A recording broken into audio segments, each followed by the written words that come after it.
Bueno, entonces les quiero contar que nuestro compañero, gran compañero Manuel Darío Palacio Muñoz, doctor en filosofía de la Universidad de los Andes, alumno en el DAAD, en Bochum, Alemania, magíster en filosofía de la Pontificia Universidad Javeriana y licenciado en filosofía y letras de la Universidad de Santo Tomás. También tengo pues el gusto de no solamente de leer sus trabajos, sino de compartir con él más de un año en el diseño del doctorado en Ciencias Sociales y Humanidades. En estos momentos él está liderando con el Felloncito el diseño de la maestría en filosofía. Entonces es una persona que realmente es un compañero, un filósofo que realmente a nuestro programa, a nuestra UNAD, a nuestra escuela, le ha aportado significativamente en términos de no solamente en su docencia e investigación, sino también de diseño de programas nuevos que en definitiva redundan en el bienestar de nuestros estudiantes. Compañero Manuel Palacio, tienes la palabra, te voy a convertir en anfitrión, coanfitrión, para que puedas administrar la sala. Adelante.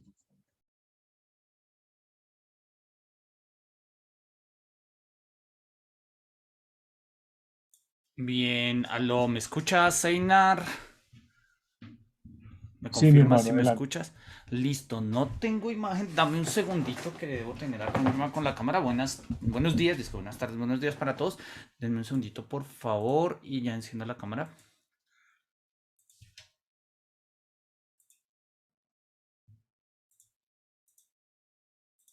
Ok, ahora sí, por acá debe ser. Listo, buenísimo, bien, buenas tardes, bueno, buenas tardes nuevamente, buenos días, un placer estar con ustedes, muchísimas gracias Einar por la invitación a esta sesión de nuestro club de lecturas filosóficas.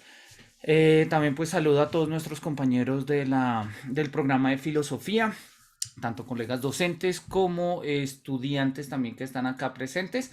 Para mí es un gran gusto, es un honor poder estar realmente hablando de un filósofo que en lo personal me gusta mucho, no sin cierto tipo de cuestionamientos, pero bueno, eso es algo que vamos a mirar hoy.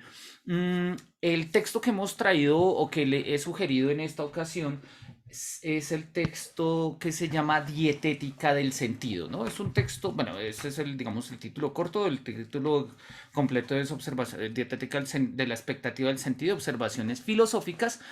Y vamos a mirar pues que ahí Marquardt, el profesor Odo Marquardt hace una presentación de sus ideas filosóficas, digamos, generales. La obra de Marquardt, como la vamos a mirar ahorita en un momentico, ha sido bastante más bien ensayística, no era un filósofo que confiara mucho en los libros, no, lo decía de una manera un poco irónica, ¿no?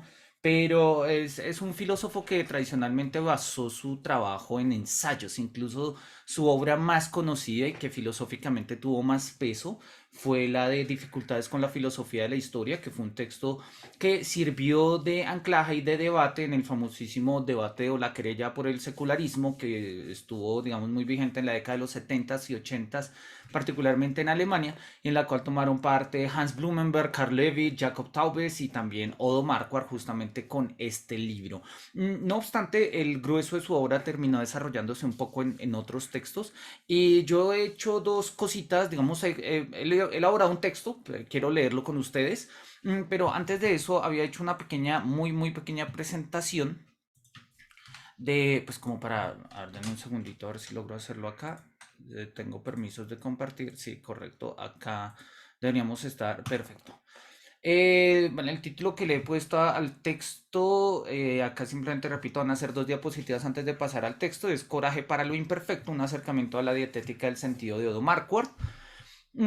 Acá tenemos una foto de Marquardt, pues, digamos como una de las fotos más tradicionales. O Marquardt nace en 1929 y muere en el 2015, digamos su muerte es relativamente reciente. Hace parte de lo que tradicionalmente se ha llamado como la escuela de Ritter. La escuela de Ritter fue una escuela de filosofía muy importante en el occidente de Alemania, particularmente en lo que se llama Münsterland, en la tierra de Münster, donde enseñó pues propiamente Ritter. Ritter fue compañero de Heidegger en, pues, digamos, en sus quehaceres con los neocantianos y demás, pero Ritter particularmente estaba más cerca a Plessner, ¿no? Sabemos que Heidegger estaba más cerca a los neocantianos de Marburgo. Ritter se acercó un poco más a las versiones, digamos, a una reflexión más cercana a la filosofía de la biología, lo cual lo va a acercar a las filosofías de la vida alemana del siglo XIX, y eso pues va a crear otro tipo de corriente, otro tipo de escuela. Quizás Ritter como autor no es muy conocido, en español nada más hay traducido dos textos, uno que se llama Subjetividad y otro que son unos ensayos sobre Hegel.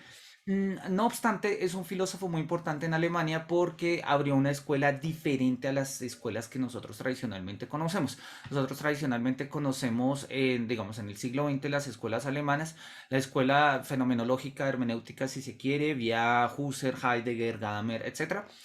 También conocemos la escuela de Frankfurt, si se quiere, e incluso hoy en día pues tenemos algunas escuelas analíticas y y hay una vertiente, una escuela cuyo centro es la antropología filosófica, en la cual nosotros incluiríamos. Algunas de sus obras, bueno, ahí está Marquardt en uno de en una de sus bibliotecas. Naturalmente no es la más ordenada, pero bueno, no creo que sea mera coincidencia. Algunas de sus obras más famosas, repito, Las dificultades con la filosofía de la historia, es un texto que sale a finales de los 70 y en él se recopila una serie de textos, digamos, que lo consagra él como filósofo pues, digamos, en el marco de la escuela de Ritter. Posteriormente va a sacar otro tipo de textos. Felicidad en la infelicidad es quizás uno de los más conocidos. Individuo y división de poderes fue uno de los últimos que sacó, sí, así traducidos al español, de Einzelne, que son unas lecciones de filosofía existencial que él da en los años 76-77, pero fueron publicadas hasta el 2013. Y uno de sus libros más famosos, que no, lamentablemente no está traducido al español, que se llama Skepsis in der Moderne, y pues habla justamente de eso, cómo podemos entender nosotros esta vertiente del escepticismo. Como lo vamos a ver a continuación, Marquardt se entiende como un filósofo escéptico, pero un escepticismo muy particular. Quería llamar la atención, en un segundito, quería llamar la atención en este punto a propósito del concepto de la dietética del sentido, que justamente es lo que nos compete el día de hoy, ha servido para que la psicóloga, también filósofa Rebecca Reinhardt, escriba un libro que se llama justamente La dieta del sentido, ¿sí?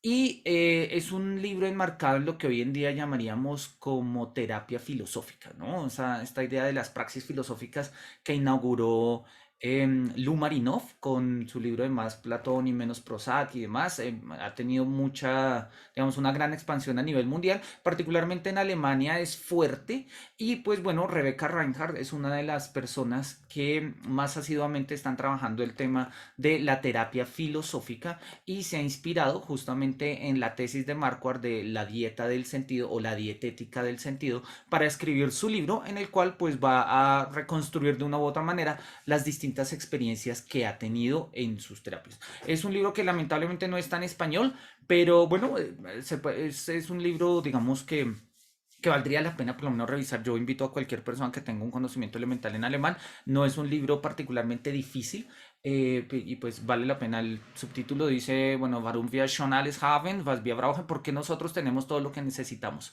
Recetas filosóficas para una vida dichosa o para una vida plena. Después de esta muy breve presentación, quiero ahora sí compartir el texto que quiero que leamos. Entonces, denme un segundito y lo comparto por acá. Perfecto. Listo. Entonces, es un texto pues, que he preparado para este ejercicio. Me disculparán cualquier error que haya ahí, pues lo estuve revisando, pero es probable que me haya quedado alguna falla de redacción. Título: Coraje para lo imperfecto, un acercamiento a la dietética del sentido, de Odo Marquardt. Epígrafe: así el autor se hizo experto en fracasos. Odo Marquardt una tesis que viene de dificultades con la filosofía de la historia. El proyecto de Odo Marquardt 2029-2015 puede caracterizarse como una apología de lo contingente, lo que él mismo entiende en términos de la defensa de lo imperfecto en el hombre, la segunda mejor posibilidad, las soluciones vicarias, aquello que no es lo absoluto. Los hombres son finitos, de acuerdo con su esencia, no son tan buenos como para desdeñar lo imperfecto, pues carecen de lo absolutamente perfecto, y si lo tuvieran, no lo soportarían. Enmarca su propio proyecto en una tradición escéptica propia de la moralística alemana, de la que nacen las ciencias del espíritu y que podría remontarse hasta el pirronismo histórico del siglo XVII, y de este al pirronismo clásico de Pirrón y Sexto Empírico.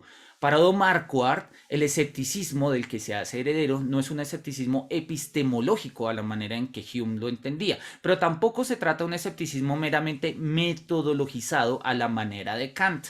Marquardt, el escepticismo que falla en epistemología, resulta exitoso en antropología, y es allí donde enmarca sus propias reflexiones filosóficas.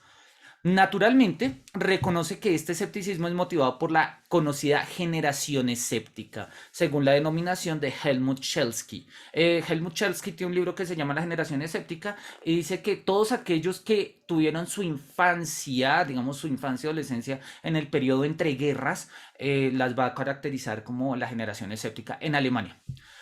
Marquardt no duda en incluirse en esta generación. Mi filosofía se hizo escéptica por esto. En aquella época convertí el horror y el desengaño en una posición filosófica. Este escepticismo va a ser definido de distintas maneras, como una sensibilidad para la división de poderes, como la sensibilidad para lo usual y la inevitabilidad de lo habitual, como la aceptación de la propia contingencia, aunque jamás se va a considerar como un misionero del escepticismo. Más bien, va a tener una consideración amplia del escepticismo en términos de un nómada, siguiendo la conocida formulación de Kant, afirmando que el escéptico es un maestro de la distancia, formulando incluso que el escepticismo es un cierto tipo de politeísmo de las convicciones y que el escéptico es alguien de nulo entusiasmo. Naturalmente, esta adjudicación del epíteto escéptico ha causado diversidad de críticas entre diferentes contemporáneos, como pueden verse en las críticas de Schnedelbach y de Kramer. Sin embargo, Marquardt siempre respondió de manera escueta e incluso irreverente. ¿Qué pretenden al preguntarme por qué soy un escéptico? I like fallacy. Esta es mi tesis, pero aún podría formular otra distinta. Me dedico a narrar como si fuese una Sherazade que naturalmente se ve obligada a urdir una y mil narraciones para hacer soportable su propia mortalidad. Narro, luego aún existo. Como podemos apreciar, la filosofía de Marquardt evita intencionalmente el carácter misionero de cierta práctica filosófica, así como el carácter epistémico del escepticismo que profesa. Reconstruye esta postura escéptica a partir de una comprensión ética del escepticismo y lo proyecta hasta la formulación de una antropología escéptica que se ocupa del hombre finito, del hombre de este lado de la utopía. Este proyecto lo iniciará de la mano de sus compañeros en la conocida Escuela de Ritter en Münster, para llevarlo a la madurez con sus participaciones en el grupo de Poetic und Hermeneutik. El grupo de Poetic und Hermeneutik o Poética y Hermenéutica era un grupo de estudio multidisciplinar que se inventaron entre Taube, Jacob Taubes, Hans Blumenberg, el mismo Ritter, Ohlmüller, bueno, otros filósofos de toda esta escuela, y la idea era hablar sobre distintos temas. Se reunían una vez cada 2 años, sacaban un libro, de hecho, y lo hicieron se reunían una vez al año y lo hicieron durante 20 años. No seguidos, hay unas excepciones, sacaron en total creo que son 16 libros y pues muestran un abordaje multicultural a distintos temas, a distintos aspectos y temas. Acá vamos a hacer referencia nada más a uno de sus textos en Poetic und Hermeneutik, que es acerca de la recepción del mito. Su obra, la obra de Marquardt es fundamentalmente ensayística y fue recopilada en diversas publicaciones tales como Apología de lo contingente, Adiós a los principios, Felicidad en la infelicidad, Filosofía de la compensación, Dificultades con la filosofía de la historia, y otras colecciones que no están traducidas al español como Skepsis in der Moderne y Skepsis und Zustimmung. Hay otros más, pero bueno, no las incluí. Fue autor de numerosos ensayos y participó activamente en la redacción del Historisches, me faltó la S, Historisches Wörterbuch der Philosophie, el diccionario histórico de filosofía dirigido por el mismo Ritter. Fue ganador de algunos premios por su prosa denominada como Trascendental Belletristik. Es una forma es una denominación que él mismo utilizaba para calificar su prosa. Y básicamente lo que quiere decir es una especie de un bello estilo trascendental, ¿no? Y le concedieron un cierto estatus de filósofo bufón que él mismo va a aprovechar en términos de la libertad que tienen los bufones para decir la verdad, Narrenfreiheit, y desde la que va a enunciar en clave de humor algunas de sus ideas más sugerentes. Quiero poner un paréntesis a manera de anécdota que es bien sugerente. Cuando yo llegué a Alemania a trabajar justamente la tesis sobre Dilthey y Odo Marquardt, pues muchos filósofos alemanes, en particular en las escuelas en donde yo trabajé, pues conocieron a Marquardt, fueron o compañeros eventualmente o alumnos de él y me miraban con extrañeza de, ¿vienes a trabajar sobre Marquardt? Era, pues sí, había escrito textos, pero nadie lo veía como un filósofo serio. Y yo les decía, sí, sus obras han sido traducidas al español, hay más de 5 libros traducidos. Les llamaba poderosamente la atención. De hecho, sus obras han sido traducidas más al español que al inglés, lo cual llama la atención. Y el español es el idioma en el que más se han traducido sus obras. Luego viene el polaco y posteriormente viene el inglés. La filosofía de Marquardt, digamos, ha tenido un ingreso muy fuerte en el mundo hispano, particularmente desde pues, España, donde se han hecho las traducciones, y bueno, posteriormente pues, en una divulgación que ha tenido a lo largo de Latinoamérica. Este concepto de Narrenfreiheit, que el mismo Marquardt, digamos, él mismo se apropia de este concepto para sí, hace referencia a literal, Narren es bufón y Freiheit es libertad, es decir, es la libertad del bufón, la libertad del payaso. La libertad del bufón, ¿cuál es? Es la libertad de poder decir todas las verdades de frente en clave de chiste, de tal manera que nadie se sienta herido porque es un bufón, pero pues está diciendo las verdades y nadie le va a decir nada justamente pues porque es un bufón, ¿no? Es un poco una metáfora que viene de las cortes europeas, pero pues tiene cierto valor en su propuesta filosófica. Bien, una de estas ideas, que es la que nos convoca hoy en día y que constituye el contenido de su texto Dialéctica de expectativa del sentido, observaciones filosóficas, publicada en su libro Apología de lo Contingente, es la que vamos a trabajar hoy. Entonces, arranquemos. Dietética del sentido. La pregunta por el sentido se ha erigido en una cuestión fundamental del mundo moderno. Marquardt, en tanto heredero de la vertiente hermenéutica, él mismo se considera como heredero de la hermenéutica, considera que tras esta pregunta por el sentido se esconde un cierto sentido del preguntar mismo. Por ello, el texto de Dietética de la expectativa del sentido inicia con una tipificación de las acepciones del término sentido. En términos generales, Marquardt reconoce 3 formas de comprender el término. Primero, sentido como sensibilidad. Tiene sentido quien percibe, desde los 5 sentidos hasta los sentidos internos, desde el sentido común hasta el espíritu de fineza del que habla Rousseau y el sentido del gusto, por ejemplo. 2, sentido como entendimiento. Tiene sentido lo que es comprensible. En el contexto de la discusión hermenéutica y fenomenológica, la atribución del sentido a partir de procesos de definición y delimitación del lenguaje, etc. Y tercero, un concepto enfático del sentido. Tiene sentido lo que vale la pena, lo que es importante, lo que llena, lo que satisface, lo que hace feliz y no hace desesperar. Tras esta distinción, Marquardt reconoce que la actual pregunta por el sentido ha transitado de un término a otro y que la actual búsqueda de sentido se ubica específicamente en la tercera acepción, que entiende el sentido referido a la dicha. De este modo, la pregunta por el sentido, que se dice de muchas maneras, se ha transformado en la pregunta por algo deseable, precisamente ante la inminente percepción de que se ha perdido el sentido. Ahora bien, ¿de dónde surge la sensación de que se ha perdido el sentido? En otro texto, Marquardt expresa esta situación típica del hombre moderno, con una aplicación del famoso cuento de la princesa y el guisante. En su ensayo Schwierigkeiten beim Ja-Sagen, dificultades para decir sí, Marquardt caracterizará esta pérdida del sentido en los siguientes términos. El hombre moderno es aquel que se las arregla para sufrir cada vez más con cada vez menos. Ese es el punto de este cuento de hadas de La princesa y el guisante. Lo negativo se convierte en un problema aún mayor cuando está ausente, porque entre mejor está la gente, peor encuentran aquello que les hace estar mejor. Entonces aquí vale lo siguiente. La descarga de lo negativo precisamente predispone a la negativización de quien alivia. Así, desde la distancia y sobre todo desde la distancia moderna, se revitaliza la cuestión más lejana sobre el sufrimiento, la teodicea, que a veces inconscientemente se trata como un problema para probarse el propio desapego.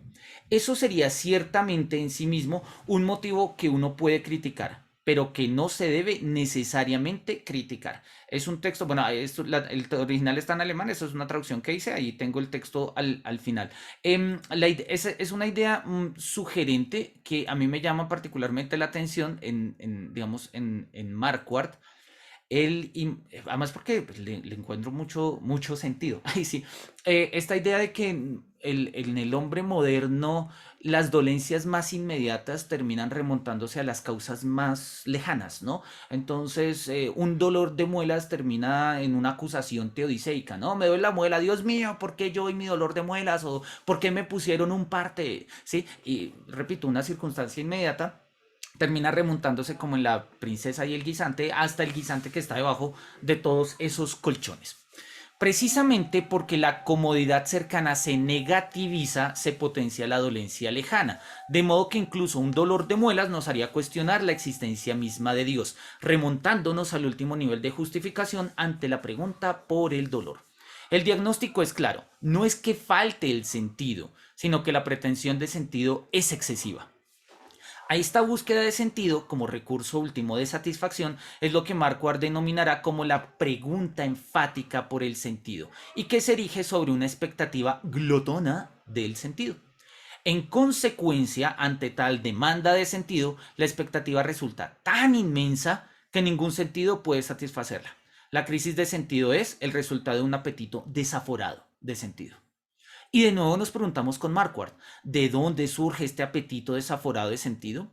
Marquardt cree que la respuesta a esta pregunta está definida por la manera moderna en que se ha formulado la pregunta por el sentido, esto es, por lo que él denomina el concepto enfático del sentido y que lo diferencia de la intención indirecta del sentido. Revisemos esto con un poco más de detenimiento. Citamos a Marquardt donde dice, por intención directa de sentido, entiendo un comportamiento que se parece al que Hegel ilustró, en otro contexto, mediante la pequeña historia de aquel hombre que quería fruta y por ello rechazó manzanas, peras, ciruelas, cerezas y membrillo. Pues no quería manzanas, sino fruta. No quería peras, sino fruta. Tampoco quería ciruelas, sino fruta. Ni cerezas, sino fruta. Ni membrillo, sino fruta. Así que eligió el único camino que le conducía con seguridad a no conseguir lo que quería, que era fruta. Pues la fruta solo existe, al menos para los seres humanos, en forma de manzanas, peras, ciruelas, cerezas o membrillo. Pongo acá nota al pie, voy a ponerle acá un poquito de zoom. La referencia que hace Hegel corresponde a la Enciclopedia de las Ciencias Filosóficas, parágrafo 13, y que Hegel utiliza para explicar el modo en que las diferentes filosofías son filosofía, ¿sí? Digamos que acá pongo la cita de Hegel, no la voy a leer, simplemente pues me llama la atención esta referencia, ¿no? Leamos simplemente este apartado, dice...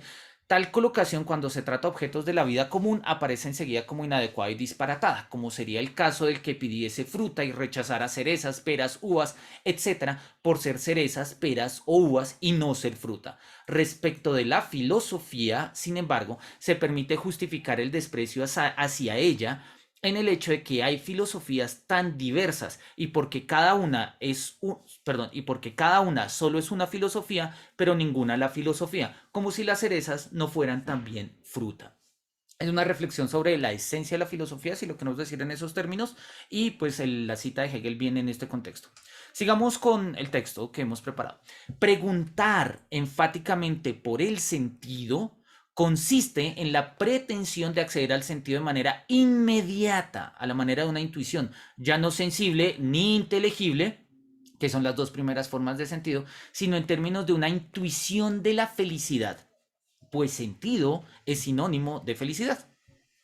Marquardt insiste en que la pregunta por el sentido es una forma sucedánea de la pregunta por la felicidad, de que la vida vale la pena. Esta formulación por la felicidad, desterrada de la filosofía tras el abordaje kantiano, aparece bajo la formulación de la vida que vale la pena, en términos de autenticidad, de un principio de esperanza, de la vida no dañada, de la emancipación, de la calidad de la vida, de la autorrealización y especialmente del sentido.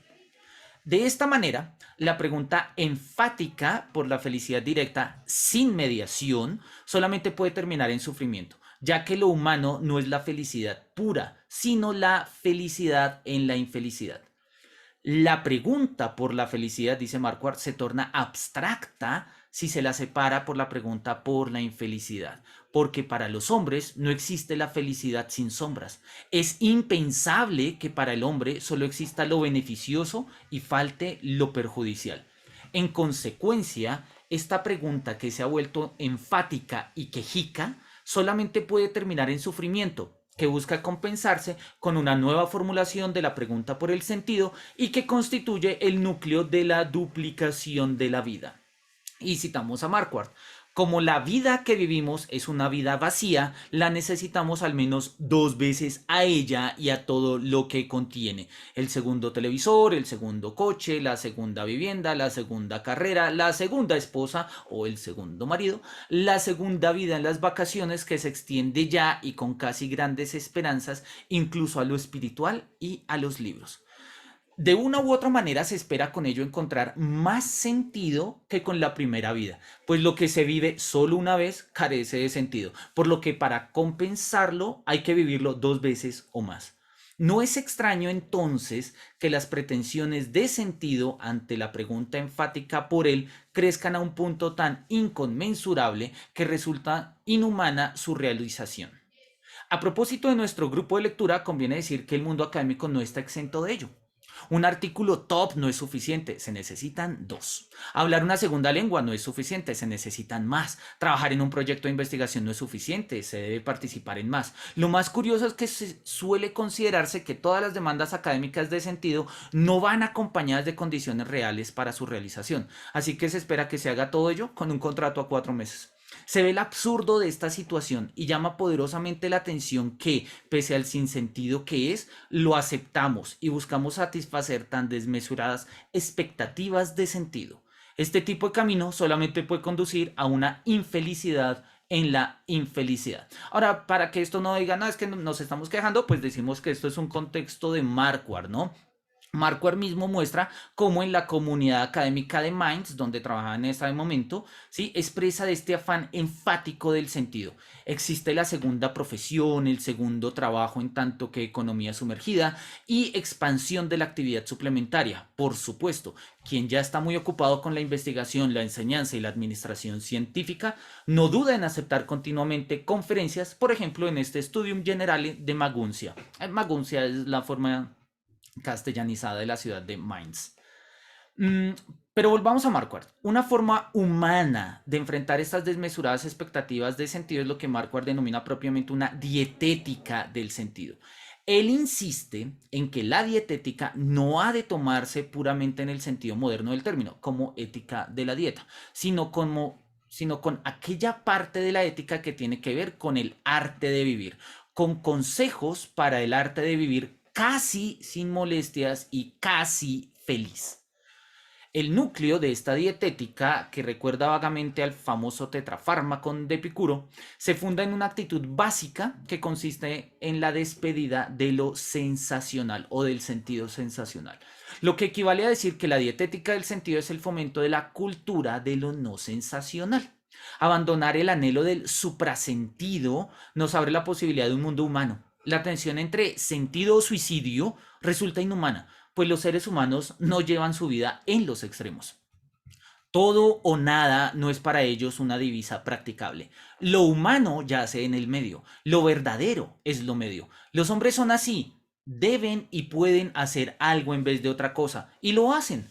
Cada hombre es, en primer término, un bueno para nada que secundariamente se convierte en un homo compensator. La dietética del sentido, como despedida de lo sensacional, equivale a renunciar a 4 formas del sinsentido. Primera, hay que renunciar precisamente en nuestros días al sinsentido de prohibir la pregunta por el sentido. La filosofía que se niega a preguntarse por el sentido, sí, es decir, la felicidad, es una filosofía que renuncia a las preguntas y con ello evita ser filosofía. Pues, ¿qué hace un filósofo sin problemas? Se siente innecesario y se va triste a la cama, dice Marquardt. Las preguntas se conservan incluso a través de las respuestas, pues éstas sirven de medio de transporte para aquellas. Y si bien es cierto que hay preguntas metafísicas que pueden ser un sinsentido, es mejor tenerlas metafísicamente que no tenerlas en absoluto. No significa que debamos darles respuestas metafísicas, sino que cuidando la pregunta, cuidamos nuestras expectativas. 2. Hay que renunciar precisamente en nuestros días al sinsentido del desprecio de las respuestas pequeñas por el sentido. Small is beauty, afirma Marquardt en uno de sus textos para ilustrar esta idea. La expectativa sensacional del sentido suele erigirse como un desprecio de las pequeñas respuestas, mientras que se espera la respuesta absoluta de afirmación o de negación del mundo, sentido o suicidio. La vida humana transcurre entre afirmaciones y negaciones pequeñas del sentido. Los seres humanos no desesperan mientras tengan algo que hacer. Evitar que la leche se salga del cazo al hervir, conducir el tren a la próxima estación, alimentar al bebé, acabar de operar, escribir el informe necesario para la solicitud de una beca, orientar al forastero, etc. De este modo, mediante estas pequeñas demoras, los seres humanos llegan siempre tarde a la cita con el no absoluto, pues las tareas los retienen, y está bien que sea así. 3. Hay que renunciar precisamente en nuestros días al sinsentido de los perfeccionismos. Los perfeccionismos del mundo moderno, que no están coloreados por el ejercicio de la virtud, sino por el nivel de explotación o autoexplotación, van siempre en pro del sentido sensacional, dando pie a una figura que Marquardt denomina como el masoquista del sentido. Se trata de aquel que está dispuesto a lo inhumano con tal de lograr sentido, de modo que infernaliza lo presente porque la perfección del mundo solamente puede tener cabida a través de la realización del sentido. Este empeoramiento del mundo, Verschlimmerung der Welt, considera Marquardt que es una forma radical de buscar sentido por contraste.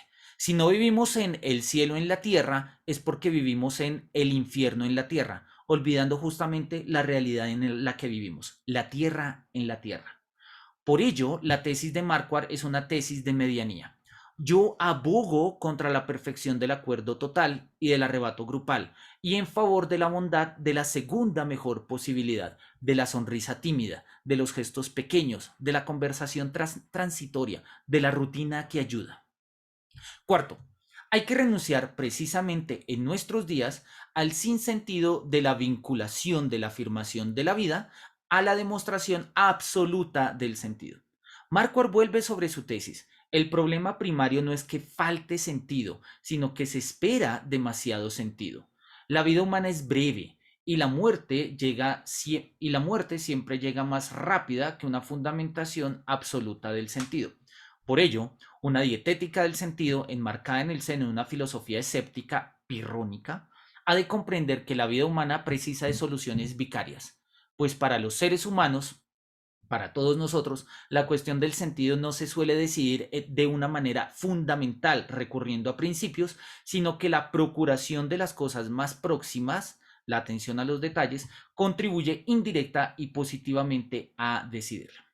Una dietética del sentido no es una teoría material de la felicidad, más bien se entiende como un vuelco de la filosofía, como sabiduría del mundo, Weltweisheit, en términos en que Kant mismo lo formulara en su antropología en sentido pragmático.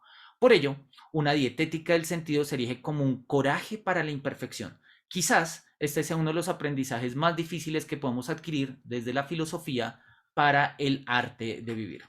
Gracias por atender a esta presentación, que los cielos nos miren con su beneplácito. Y se me olvidó poner la bibliografía, así que vamos a ponerla acá para dejarla una vez presente.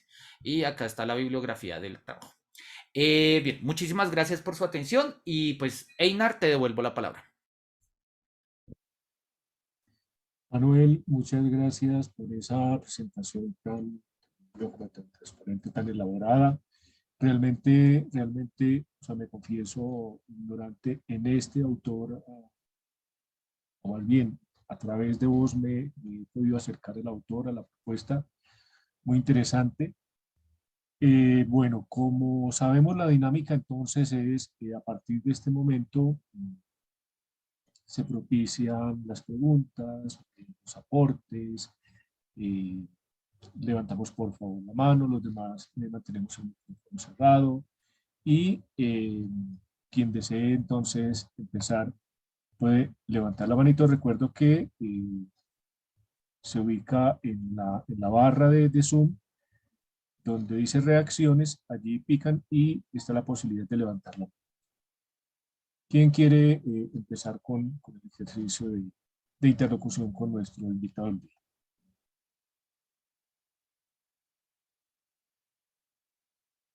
Día uno, día una.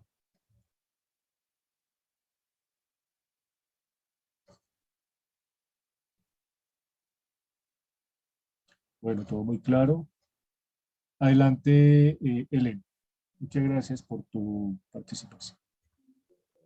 Buenos días. Bueno, es también como por romper el hielo y que los demás también se animen a participar. Como el maestro Einar, pues también me declaro ignorante del autor. De hecho, me pareció fascinante escuchar esta presentación porque pues, pone en diálogo algunas ideas que he tenido últimamente.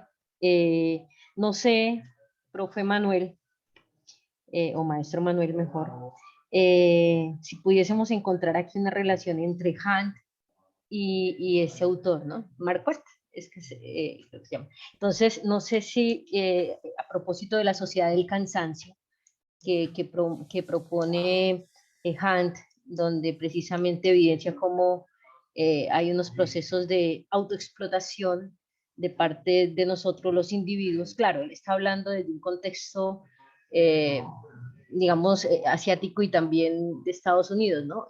Nosotros todavía tenemos algunos elementos en donde, eh, pues, en donde, digamos, las empresas todavía ejercen esos procesos de explotación, aunque si nos ponemos a revisar, hoy hablamos de algunos conceptos que tienen que ver con esa situación de que nosotros mismos, por generar de pronto valor agregado o por ese crecimiento personal, lo que acá decías con respecto al autor, de cómo estamos queriendo estudiar más desde este autor, desde Marquardt, cómo queremos seguir haciendo cosas porque no encontramos el sentido, y lo que dice Hunt es cómo en esa sociedad del cansancio nos estamos autoexplotando para ser cada vez más productivos y responder a esas exigencias del sistema. No sé si pensaría yo que habría allí unos elementos que harían coincidir las dos posturas de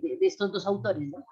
Era como lo que quería, de pronto si nos podrías ampliar en esa mirada, si podríamos sí hacer esos puntos de encuentro entre los autores. Muchísimas gracias, Elena, por la pregunta. Sí, no te preocupes, repito, Marquardt no es un autor que sea demasiado conocido. Usualmente, de hecho, yo trabajo autores más bien poco conocidos. Entonces termina siendo hasta curioso. Bueno, luego hablamos un poco de las anécdotas. Tu pregunta es muy buena. La pregunta, digámoslo que en términos de diagnóstico apuntan hacia el mismo lado.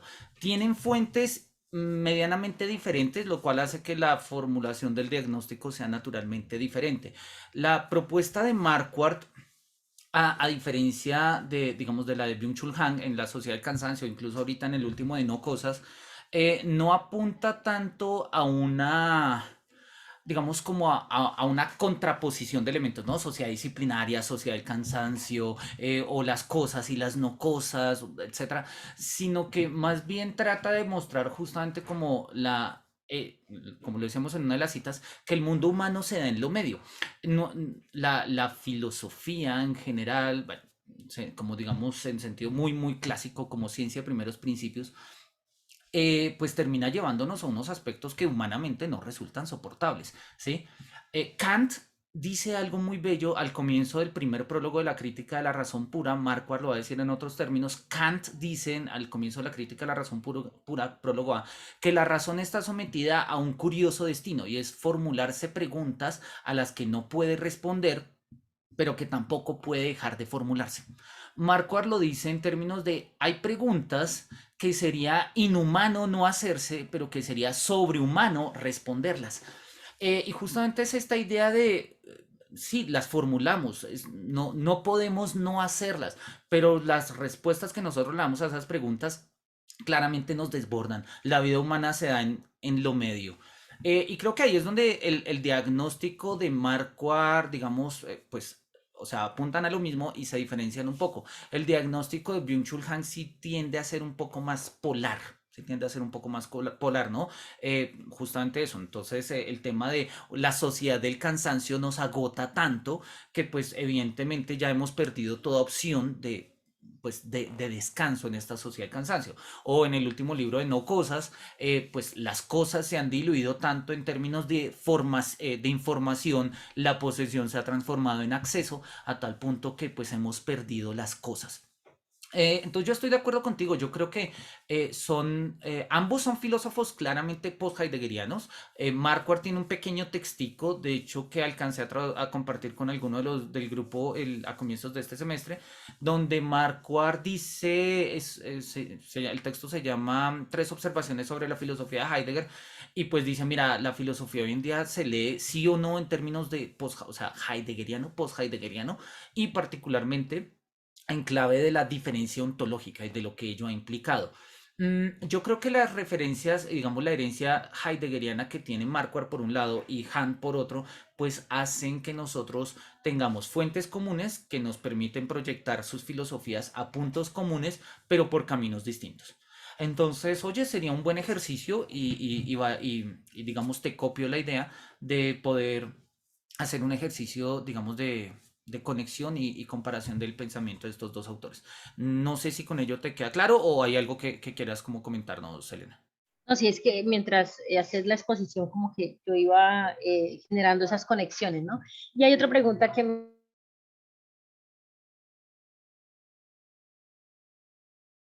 Marta, perdimos tu audio. ahí me escuchan. Sí, yo te escucho. Sí, entonces, sí, lo que estaba preguntando es si cuando hablas de Dilthey estás hablando del neocantiano. Y en ese sentido me gustaría, no sé si de pronto nos amplíes esa mirada, porque yo lo que he leído de Dilthey es precisamente sobre la propuesta que él hace de epistemología para las ciencias del espíritu, ¿no? Y esa postura que hay de ellos, por ejemplo, del a priori histórico. Entonces, bueno, me imagino que aquí me gustaría también ver como esas conexiones que hay entre estos dos autores, porque lo mencionabas en tu escrito. Ajá. Pues voy a hacer publicidad académica no pagada, Elena, con tu permiso y el de Einar. Justamente de eso se trata mi tesis doctoral. Te pongo acá el título.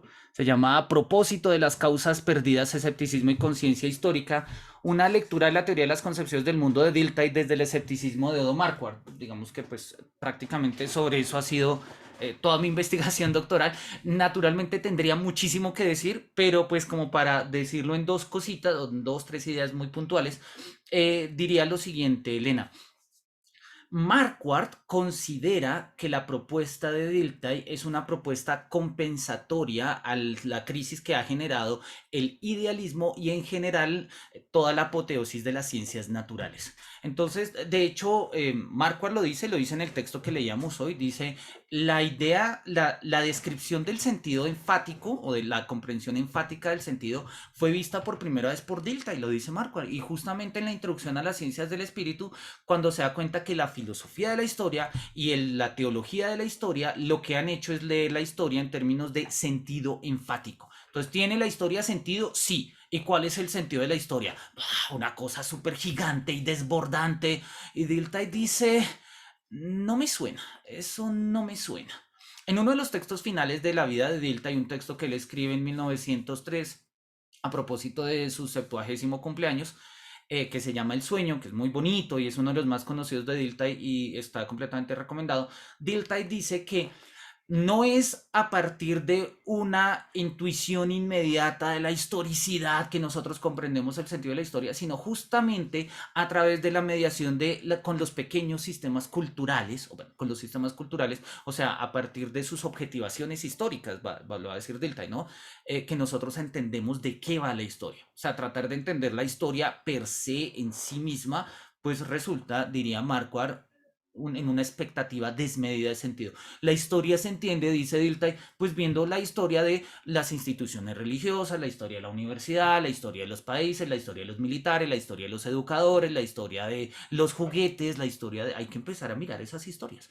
Y eso lo va a considerar Marquardt en un texto que tiene Marquardt sobre Dilthey que se llama Leben und Leben lassen, o sea, vivir y dejar vivir. Considera que en el fondo la premisa de Dilthey es una premisa que podríamos caracterizar, dice Marquardt, con un gesto escéptico. A Dilthey jamás le gustó el término escepticismo y él peleó y allá están las cartas con Husserl porque Husserl le dijo que era relativista y escéptico y Dilthey dice, no, yo no soy escéptico, bla. Pero Marquardt le dice, sí, pero es escéptico en el sentido pirrónico. ¿Y qué significa ser escéptico en el sentido pirrónico? Pirrón de Lea, y Sexto Empírico es el quien mejor lo expone, considera que el escepticismo es ante todo una isóstenes diafonía, o como se dice tradicionalmente, una isostenía, es decir, contraponer argumentos de igual peso de tal manera que no haya mayor razón para elegir uno que otro.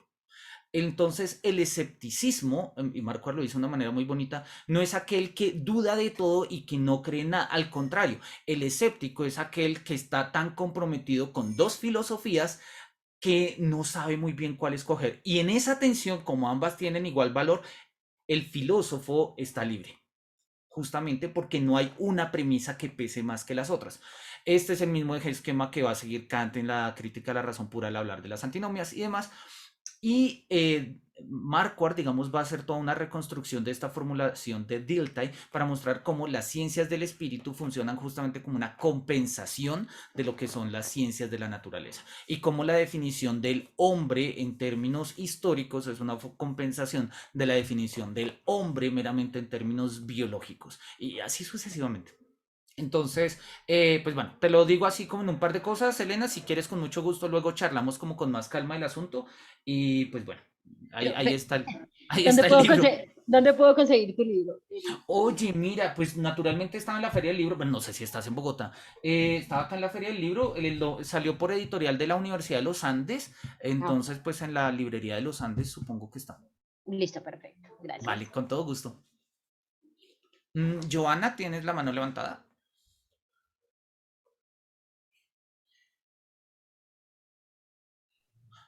Sí, Joana, Buenos días, ¿me confirman si me escuchan, por favor? te escuchamos, Joana. Buenos días, profesor Einar, compañeros y el profesor Manuel.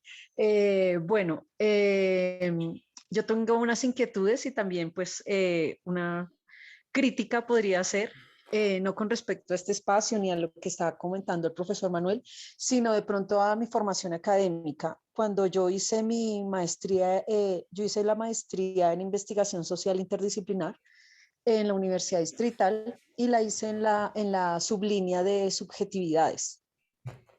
Y me parece muy curioso y es algo que yo pues he criticado mucho, digamos, en los otros espacios donde he podido estudiar, es que siempre nos hemos casado como con los mismos autores y siento que eso de alguna forma pues reduce nuestro campo de acción a producir también otro tipo de conjeturas o de hipótesis o de otras alternativas de pensamiento. Eh, en lo que yo estudié, me hice mi trabajo de licenciatura en sociales también fue con la línea de subjetividades, que se acerca mucho a la cuestión de los sentidos. En la maestría también, nunca había escuchado a este autor y digamos que eso es algo que me enorgullece mucho ser estudiante de la UNAD porque me he encontrado también en mis materias habituales una serie de autores que nunca había escuchado, no conocía. Entonces, en ese aspecto me alegra un montón. En este espacio he leído bastantes cosas muy interesantes. Digamos que eso va inicialmente en mi intervención. La otra intervención, profe Manuel, es que a medida que iba escuchando tu exposición, yo sí encontraba como una conexión muy fuerte, también teniendo en cuenta la intervención de Elena, que acaba de hacer, con Han, con respecto al libro No Cosas. Y yo lo estaba entendiendo, no sé si lo interpreté mal, pero a medida que tú avanzabas en tu explicación con este autor que leímos para el día de hoy, yo sí entendía que Han de pronto lo que intentó hacer con este último libro de No Cosas es como rescatar precisamente el valor que tienen esas cosas que habitualmente uno tiene en su casa, que es como el lugar de alguna forma más íntimo y donde uno tendría lo más importante.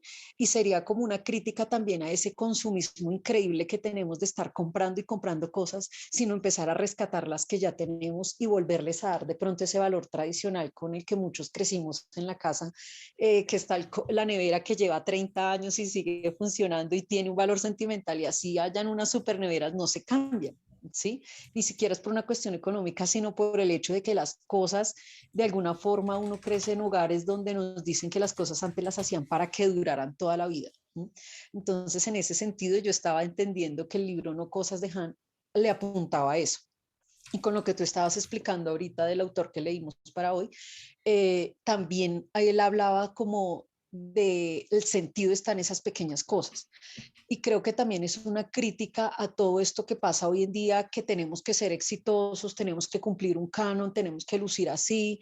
Entonces está de moda tener un cuerpo esbelto en las mujeres y en los hombres ser supremamente corpulentos, ¿sí? Como que estamos llevando ese tipo de cosas donde hay una vaciedad increíble en el sentido del ser humano, y repetir y hacer cosas y no detenernos en el detalle. Entonces, eso me parece, digamos, realmente increíble que se piense de esa manera. Y de alguna forma es como rescatando esa intimidad también que se está perdiendo con todo esto, las cuestiones de las redes sociales, donde todo está expuesto. Entonces se tiene que volver también una cuestión exitosa para yo mostrar que hago cantidad de viajes, que hago cantidad de cosas, que estoy aquí, que estoy allá, que hice esto, que hice lo otro. Y de alguna forma entonces ahí es un vaciamiento de sentido. Y lo estaba relacionando también con una frase que a mí me gusta mucho de un grupo español que ya no existe, que se llama Héroes del Silencio, donde hay una palabra que se llama como ay, se me fue justo ahorita, la tenía en mi cabeza, y es una de mis favoritas y se me fue en este momento. Eh, los placeres de la pobreza, los placeres de la pobreza, y es ese tipo de cosas que eh, justamente no solo entendiéndolo como una cuestión de necesidades económicas, sino son esos pequeños detalles que a veces ni siquiera tienen un costo material, pero son las cosas que lo animan a uno como ser humano, y esas cosas de pronto no se cuentan, no se exponen, pero en el momento en que estamos en una sociedad del éxito, ¿sí? Por ejemplo, yo soy profesora y uno nota nada más que por más dura que sean las condiciones de los estudiantes, aceptar un no es tremendamente difícil, y para los padres también, cuando uno devuelve, hablando de esas minucias de la vida diaria, de la vida cotidiana, un trabajo porque no está bien hecho, porque no es ni siquiera porque esperemos que sea exitoso y perfeccionista, como lo hablaba el autor, sino que realmente tenga la minucia del detalle, de las habilidades, de la motricidad fina y todo ese tipo de cosas, no se acepta así como un fracaso, como que mi vida se acaba por este no. Entonces, eso me parece que va también a todo este punto que está tratando el autor. Y el otro día también estaba leyendo algunos escritos y artículos de Laje, que es un autor argentino bastante controversial por sus posturas, pero de alguna forma pues suena muy fuerte, pero sí de alguna manera le entiendo su postura cuando él habla de que estamos educando generaciones de idiotas porque no se soporta un no, porque no hay una fuerza de carácter, y creo que eso también está ligado a que a todos se le tiene que dar un sentido, y hay un afán dentro de la sociedad también porque todos estemos clasificados. Entonces yo hago parte de este grupo, de este otro grupo y todo, y tenemos un afán increíble como seres humanos de clasificación. Entonces, si no excluimos a este y ahora tengo que hablar de esta manera para que no se sientan excluidos, para que no, sí, entonces siento que más que fomentar el respeto, estamos fomentando una masificación, yo lo llamo como una masificación de empoderamiento clasificatorio. Sí, entonces todos tenemos que estar clasificados, entonces nos toca modificar nuestro lenguaje y nuestras formas. Entonces, bueno, digamos que esta era mi intervención. No sé si fue clara, creo que tomé muchas cosas de muchas partes, pero pues esta a la medida de lo que iba leyendo iba eh, pensando en otros espacios y pues cosas que uno piensa en su diario vivir. Muchísimas gracias. Y pues, profe Manuel, yo sí estaría súper interesada también, yo creo que igual que Alena, en conocer, digamos, otros tipos de bibliografías, de otros temas donde uno no aborde, digamos, que los autores que siempre uno va a leer en sus formaciones, que se vuelven repetitivos, no quiere decir que no sean importantes, porque cada profesor pues tiene una manera de interpretarlo y eso es muy valioso, pero sí uno poder tener la posibilidad de conocer otras formas de pensamiento. Muchas gracias. No, con todo gusto, Joana, muchas gracias a ti por tu comentario. Pues, naturalmente hay muchas fuentes en las que, digamos, en las que te basas para decir eso. Y yo creo que eso es clave. Quienes me conocen acá, por ejemplo, Sandra, que acaba de levantar la mano, que es estudiante, una de las formas que, digamos, eso es casi como uno de mis mantras filosóficos, desde que digo que la filosofía es pensar con quienes han pensado, con quienes pensamos acá en una especie de coloquio filosófico como este, o pues con quienes han pensado a lo largo de la historia. Y yo creo que nutrir un ejercicio filosófico de referencias nos ayuda a pensar. Naturalmente el ejercicio de la escritura filosófica ya a otro nivel y pues hay que orientarlo bajo otro tipo de criterios. Pero está bien y yo creo que todas estas referencias que has traído a colación nos apuntan a pensar justamente esto de o sea, de una dietética del sentido. Simplemente quiero aclarar una cosita, o más aclarar, sí, digamos, comentar una cosita, y es que Marquardt va a tomar estas categorías, en particular de un filósofo, un historiador realmente, que es Reinhard Koselleck, conocido un poco porque tiene un texto con Gadamer que se llama Historia con mayúscula, Historia sin minúscula, donde digamos, Koselleck tiene un texto que se llama Futuro Pasado y en él establece que nosotros podríamos entender las relaciones del futuro en términos de expectativa y las relaciones del pasado en términos de experiencia. Entonces, la línea de fusión donde expectativa y experiencia se unen, pues es lo que nosotros consideraríamos pues como nuestro horizonte histórico. No obstante, es un diagnóstico que sugiere Koselleck, y Marquardt y Blumenberg lo van a llevar al extremo. Van a decir que nuestras sociedades hiperaceleradas, modernas o contemporáneas, modernidad líquida, como la querramos llamar, en nuestro mundo contemporáneo, la velocidad del mundo es tal que las expectativas crecen a tal nivel y las experiencias se reducen a tal punto que básicamente tenemos unas altísimas expectativas que ninguna experiencia va a lograr satisfacer. Entonces se supone que uno debe tener lo que tú decías, un cuerpo bello, esbelto, ejercitado, debemos hacer dieta, además debemos tener vida social y están las redes sociales y además tener artículos publicados y hablar 2 idiomas y tener un hijo y tener casa propia y todo antes de los 30. Pues eso no se puede. Sí, o sea, es como hay demasiada expectativa y el nivel de experiencia queda corto. Eso, repito, Marco lo va a traducir en términos de una dietética del sentido. El sentido se nos ha inflado tanto que ninguna experiencia podría saturarla. Ninguna experiencia de sentido puede saturar esa dimensión desaforada o esa hambre, lo puse yo, desaforada de sentido. Así que lo que conviene es humanamente reducir la expectativa de sentido, justamente pues para llevar una vida humana. Muchísimas gracias, Joana, por este comentario y te devuelvo la palabra a Einar, que tiene la mano levantada. No, mi hermano, en estos momentos hay una compañera Sandra, tiene la mano levantada, entonces tengo la prioridad por ahora a nuestros participantes. Perfecto. Adelante, Sandra, por favor. Buenos días, profesor Manuel, muchas gracias por la presentación. Pues como siempre, no decepciona. Me gusta cuando estos espacios me ponen a pensar en lo cotidiano. Y estaba pensando yo particularmente a raíz de lo que mencionaba Joana hace un momento, del no cosas de Han. Y uno de los puntos que se tocó en la presentación, que hacía referencia a la felicidad en la infelicidad, em, me puse a pensar pues les voy a compartir acá en el chat para quienes no lo conozcan, en lo que esta semana pues suscitó polémica, que fueron las nuevas zapatillas destruidas de Balenciaga. Em, Son unas zapatillas que salieron a la venta recientemente. Para quienes no lo conozcan, pues los pongo en contexto. Son unas zapatillas dañadas que valen miles de dólares y que realmente lo que me pone a pensar es si es una manera de glorificar la pobreza. Y no son unas zapatillas, digamos, que tienen la intención de que la gente las use para ponerse como en los zapatos de otros, como ocurría con los zapatos de Van Gogh, que es una obra en la que este pintor nos relata la vida del campesino, sino que es como una manera de convertir también la miseria en un lujo. Entonces, ¿será que tiene un poco que ver como con lo que estábamos viendo, como que la manera en la que nosotros estamos viviendo el lujo ya no basta, tenemos que recurrir a la miseria para tener una vida como plena de alguna manera? Uy, es bueno. Primero, Sandra, qué gusto saludarte. Sandra es estudiante de nuestro curso de hermenéutica, entonces, pues bienvenida. Me encanta que estés también por acá.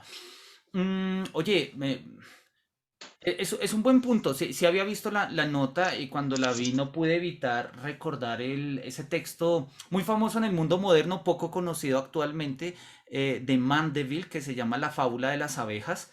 Vicios privados, bienestar público, es el subtítulo. Vicios privados, bienestar público. Es un texto criticado por Adam Smith, Rousseau lo retomó, bueno, en fin, ahí entre los tres, entre Mandeville, Rousseau y Adam Smith, hay un debate justamente sobre la fábula de las abejas. Y la idea de Mandeville es que los avances de la sociedad se dan gracias a los vicios privados, le hace lujos, ¿sí? A partir de los cuales pues termina habiendo una especie de evolución social y desarrollo social y todo ese tipo de cosas. No obstante, y es algo que queda claro ahí en la lectura que hace Mandeville y en las críticas que le hace Adam Smith, y que nosotros podríamos, digamos, rastrear de alguna manera, pues, mutatis mutandis, hasta la propuesta de Marquardt e incluso, ¿por qué no?, Byung-Chul Han, de este tipo de cosas a las que se les concede un valor exagerado, ¿sí? No, digamos, el valor exagerado de esto justamente reside en tratar de hacer algo diferente, que es la idea del lujo. En el fondo esa es la idea del lujo, ¿sí? La idea del lujo es lo excepcional, lo sensacional, el sentido enfático en términos sensacionales. Y pues en este caso, hasta cierto punto, si se quiere, bajo una mirada decadente, pues se trata de hacerlo, no porque las zapatillas, los tenis, pues tengan ese precio en términos de producción, de manufactura ni demás, sino pues justamente porque hay un valor que se le pone simple y llanamente para hacerlo restrictivo, para hacerlo sensacional.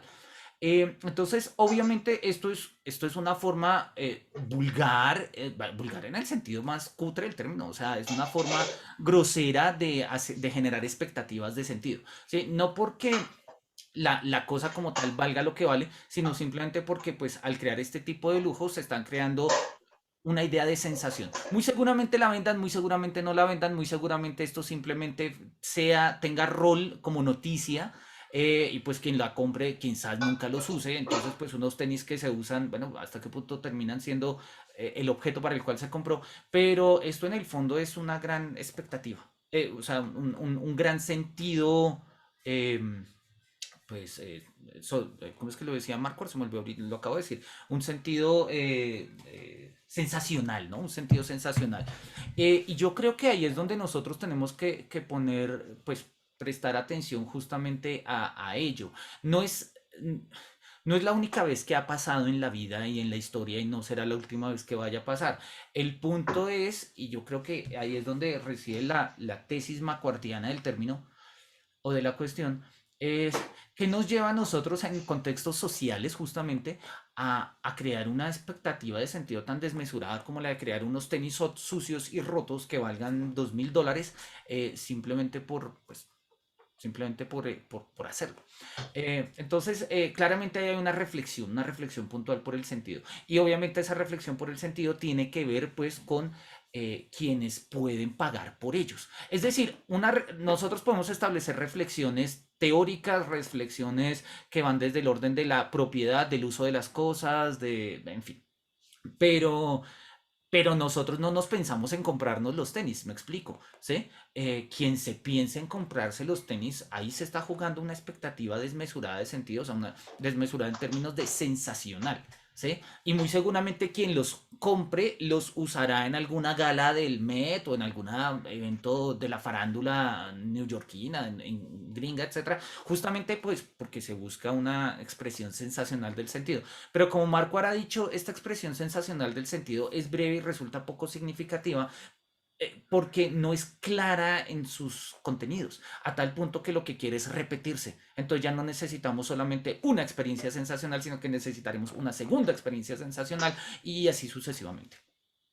Entonces, pues es una reflexión un poco, digamos, muy macuardiana. Yo creo que podríamos hacer el mismo abordaje desde Byung-Chul Han, pero bueno, eso iría por otro lado. Entonces, Sandra, muchas gracias por tu comentario y por tu pregunta. Genial. Tienes la mano levantada Edwin Tamayo, vi que la levantaste. Bueno, Einar, no sé. Sí, mi Con hermano, la- en ese orden de ideas, Edwin y Juan Carlos. ¿Qué tal? Buenos días. ¿Me escuchan bien? Te escuchamos, Edwin, ¿cómo vas? Perfecto. Muchas gracias a todos. Qué chévere esto. Tampoco conocí al autor, pero me han sido algunas preguntas y creo que son unas preguntas más en un plano antropológico que voy a tratar como de plantear, luego hacer un breve recorrido. Primero, pues lo que tendría que decir sobre el tema de Byung-Chul Han, yo lo vería más relacionado sobre un tema de la antropología. Byung-Chul Han toca casi de forma indirecta, si se quiere, la muerte del hombre en no cosas, que no es necesariamente la cosa en sí, sino que él dice, y creo que su tesis principal en el inicio del libro es, no son las cosas, sino la información lo que determina el mundo en que vivimos. Y esto está muy ligado a la sociedad del cansancio, a todo esto que él ha evolucionado y que ha publicado en su aura capitalista de estar publicando cada nada cosas. Pero entonces es lo que llega a las no cosas, es a una crítica informática, en tanto ha evolucionado toda la tecnología, el sujeto está muriendo, ya como quizás lo había dicho Foucault, lo dijeron otros pensadores, y lo que preocupa hoy en día es la tecnología, es las cosas, ¿no? Cómo todo se ha llenado de información, cómo todo eso nos está consumiendo. En ese sentido, yo podría hablar también de cierta antropología de Byung-Chul Han, porque hace un llamado a la atención a volver a las cosas mismas y a volver al sujeto como importancia, más allá de esta información en una era tecnológica. Ahora bien, pues incluso él dice otra cosa, dice como hoy el mundo se vacía de cosas y se llena de una información tan inquietante como esas voces sin cuerpo. La digitalización desmaterializa y descorporiza el mundo en el que vivimos. Es como sobre lo que versa en general el tema de no cosas. En ese sentido, pues la antropología filosófica nace de cierta forma distanciándose de la metafísica, si se quiere, de la ciencia natural, de la historia, con una cierta desconfianza pues en torno a la reflexión y buscando realmente qué es el hombre, que es lo que ha buscado la antropología. Hay una cita de Marquardt que dice, al principio en la teología Dios juzgaba a los hombres, después en la teodicea los hombres han juzgado a Dios. A continuación, en la crítica, los hombres se han juzgado a sí mismos. Y finalmente, cuando esa clase de sospecha y acusación permanentes contra sí mismos se volvió demasiado penosa, los hombres, al tiempo que obligaban a la crítica a transformarse en filosofía de la historia absoluta, decidieron transformarse en aquello que los hombres no pueden ser realmente. Esta cosa es imputables absolutos. Aquí entiendo que hay una transición antropológica de la teología, la teoidética, sí, hay como el hombre cree en Dios, tiene esta situación, se juzga a sí mismo, luego cambia, que es como la evolución de la filosofía en suma, ¿no? En un paso del mito al logos, teología, modernidad. Y a lo que viene la pregunta, para no extenderme mucho, es qué significaría exactamente eso de imputables absolutos y qué sería el hombre para Marquardt en términos de antropología. Gracias. Oye, Edwin, buenísimo. Yo quiero, digamos, ya que hablaste de Byung-Chul Han nuevamente, ¿Puedo meter el dedo en la llaga? No sé, voy a pedirle a Inar que me deje meter el dedo en la llaga. Yo sé que esto no es un seminario sobre Byung-Chul Han, pero quiero hacer un comentario en particular sobre Byung-Chul Han en su libro No Cosas. Tuve la oportunidad de hacer un pequeño seminario con algunos estudiantes este semestre. Y es un libro muy sugerente, creo que sus críticas son muy pertinentes. No obstante, filosóficamente valdría la pena ir un poco más a profundidad. Quiero simplemente compartir una cita de Hegel a propósito de esto y que viene muy bien a la idea de Byung-Chul Han, respondiendo o comentando un poco la tesis de Edwin. Hegel habla, esto es ciencia de la lógica, la esencia como reflexión. Hegel habla de la ternura para con las cosas. Y es una idea maravillosa, se la achaca a Kant y en general a muchos otros, pero nosotros podríamos darnos cuenta que habría que leer, o sea, que esta comprensión hegeliana también tiene que entrar en diálogo con la postura de Byung-Chul Han para que no sea ingenua.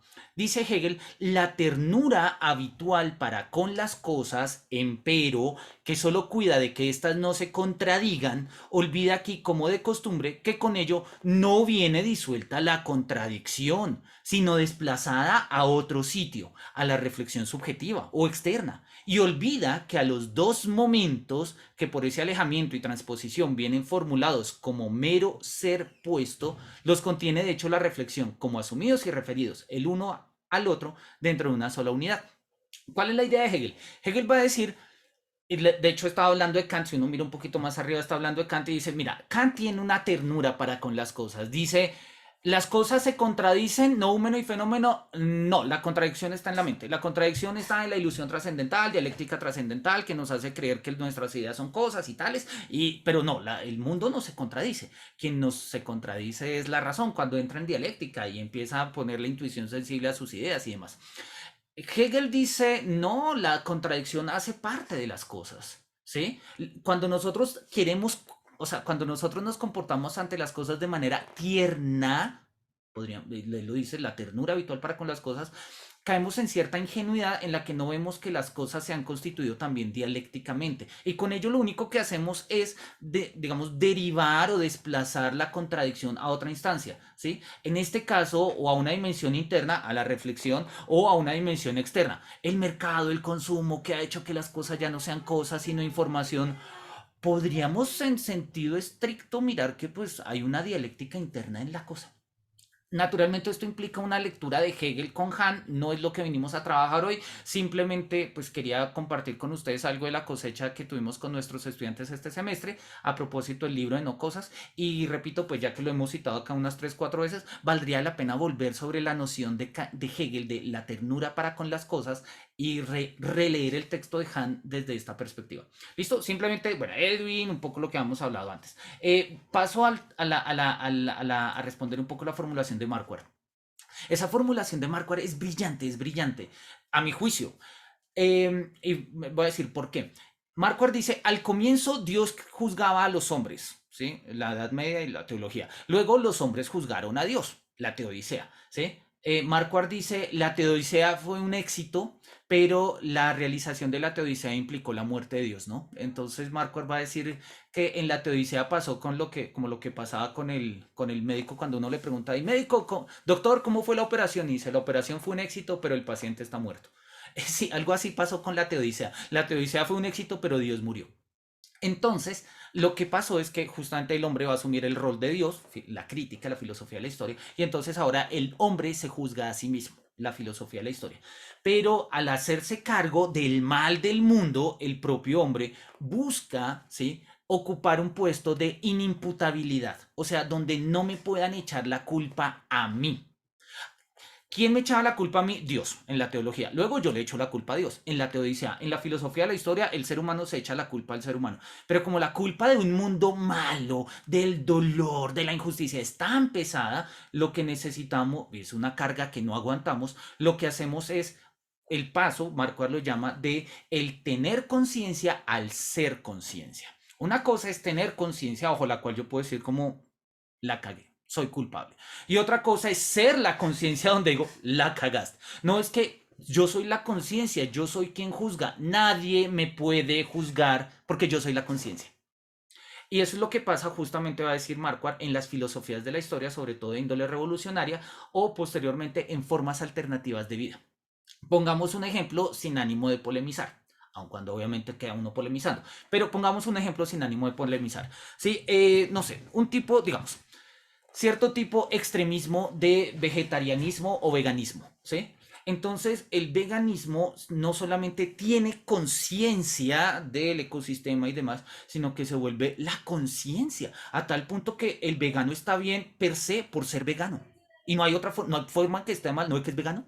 Parecería como si fuera una instancia de justificación última, de tal manera que a él nadie lo juzga y él juzga a todos los demás. Pasó lo mismo en las filosofías de la historia. La culpa no era de los marxistas, la culpa era de los burgueses. ¿Sí? La teoría marxista de la historia establece justamente eso. O sea, un tránsito del tener conciencia al ser conciencia. ¿Y quién va a criticar al materialismo histórico que se entiende como ciencia? ¿Sí? Toda crítica al materialismo histórico pues es falsa porque está por fuera del marco científico del materialismo histórico. O sea, nadie puede juzgar a la razón si yo soy la razón. Y justamente esa es la idea, ese proceso Marquardt lo va a llamar hipertribunalización del mundo.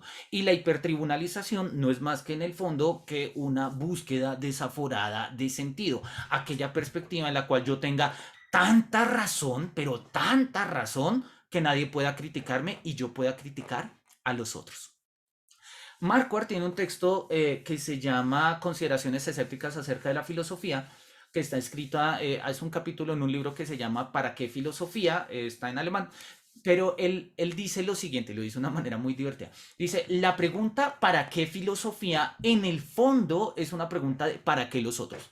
Porque cuando yo hago la pregunta ¿para qué filosofía? Automáticamente se entiende que estoy haciendo un ejercicio reflexivo y por ende filosófico. Pero yo no estoy cuestionando mi filosofía. Cuando pregunto ¿para qué filosofía? Estoy preguntando ¿para qué la filosofía de los otros? La mía se sobreentiende. Pues no ve que para eso es la que estoy haciendo. Por eso por eso es que la estoy haciendo.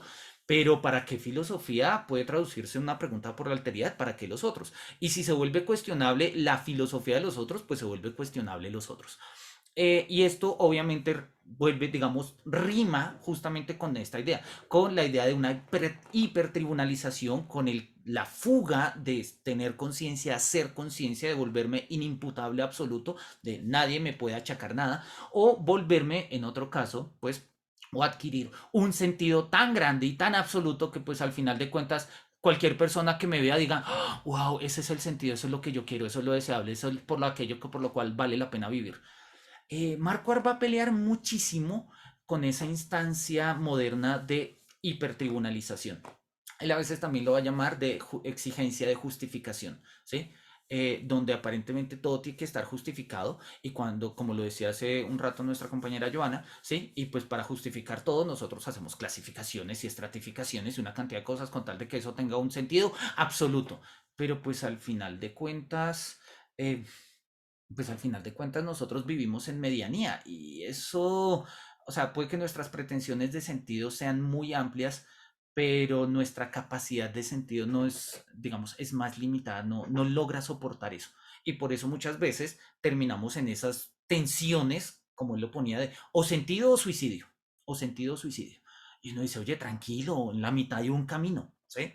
Pero a veces podemos polarizarnos muy rápidamente. No sé, Edwin, si con ello respondo o hay alguna otra comentario o pregunta. No, no, bien, gracias, me parece bien, perfecto, gracias. Muy interesante. Chévere. Gracias, Edwin, por tu intervención. Un Juan Carlos, ¿tiene la mano levantada? Sí, buenos días. Buenas, ¿cómo estás? Qué gusto escucharte. Gracias. Tres preguntas.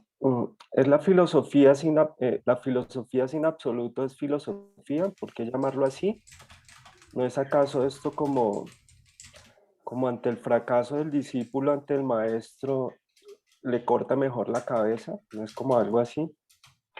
La segunda pregunta es, ¿no es el escepticismo de alguna manera un perfeccionismo? Porque como yo lo entiendo, la suspensión del juicio no era el fin, sino un medio, y el fin era pues esos estados del espíritu que son la ataraxia y la autarquía. Con respecto o referente a esta gula por el sentido, esta gula por el sentido que Marquardt denuncia.